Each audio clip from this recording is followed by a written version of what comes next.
ପିଲାମାନେ ଆଜି ହସ ଖେଳର ପ୍ରଥମ ଭାଗ ପାଠ 13 ଚତୁର କୁକୁଡ଼ା ବିଷୟଟି ପଢ଼ିବା। କୁକୁଡ଼ା ଆଉ କୁକୁର ଦୁଇ ମିତ। କୁକୁଡ଼ା ଆଉ କୁକୁର ଦୁଇ ମିତ ମାନେ ସାଙ୍ଗ। ଦୁଇ ଜଣଙ୍କର ଭଲ ପଡ଼େ। ହସି ଖେଳି ଦିନ ବିତି ଯାଉଥିଲା। ଦିନେ କୁକୁର ହାଲିଆ ହୋଇ ଶୋଇଯାଇଥାଏ। ସେ ହାଲିଆ ହୋଇ ଦିନେ କୁକୁର ଶୋଇଯାଇଥାଏ। ବଣରୁ ବିଲୁଆଟିଏ ଆସିଲା। ବଣରୁ କିଏ ଆସିଲା? ନା ବଣରୁ ବିଲୁଆଟିଏ ଆସିଲା। ତାକୁ ଦେଖି କୁକୁଡ଼ା ଭୟରେ ଥରିଲା। କାହାକୁ ଦେଖି କୁକୁଡ଼ା ଭୟରେ ଥରିଲା?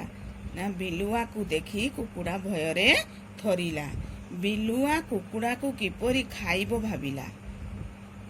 ପାଖକୁ ଯାଇ କହିଲା, କୁକୁଡ଼ା ଭାଇ, ଆସ ମିତ ବସିବା, ହସ ଖୁସି କରି ଚଳିବା। କୁକୁଡ଼ା ବିଲୁଆର ଚାଲାକି ବୁଝିଲା। କହିଲା, ରହ, ଆଉ ଜଣେ ମିତକୁ ଡାକୁଛି। କୁକୁଡ଼ା ବିଲୁଆର ଚାଲାକି କ'ଣ ଚାଲାକି ବୁଝିଲା? ସେ ସତରେ ମିତ ବସିବ କହିଲା କି?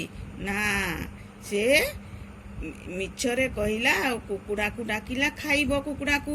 ତ କୁକୁଡ଼ା ଚତୁର କୁକୁଡ଼ା, ସେ କହିଲା କ'ଣ ନା, ରହ, ଜଣେ ମିତକୁ ଡାକୁଛି, ଭାରି ମଜା ହେବ। କୁକୁଡ଼ା ଡାକ ଛାଡ଼ିଲା। କୁକୁର ଭୋ ଭୋ କରି ଦୌଡ଼ି ଆସିଲା। କିଏ ଭୋ ଭୋ କରି ଦୌଡ଼ି ଆସିଲା? କୁକୁର ଭୋ ଭୋ କରି ଦୌଡ଼ି ଆସିଲା। କୁକୁରର ଭୋ ଭୋ ଶବ୍ଦରେ ବିଲୁଆ ଦେହରୁ ଝାଳ ବାହାରିଲା।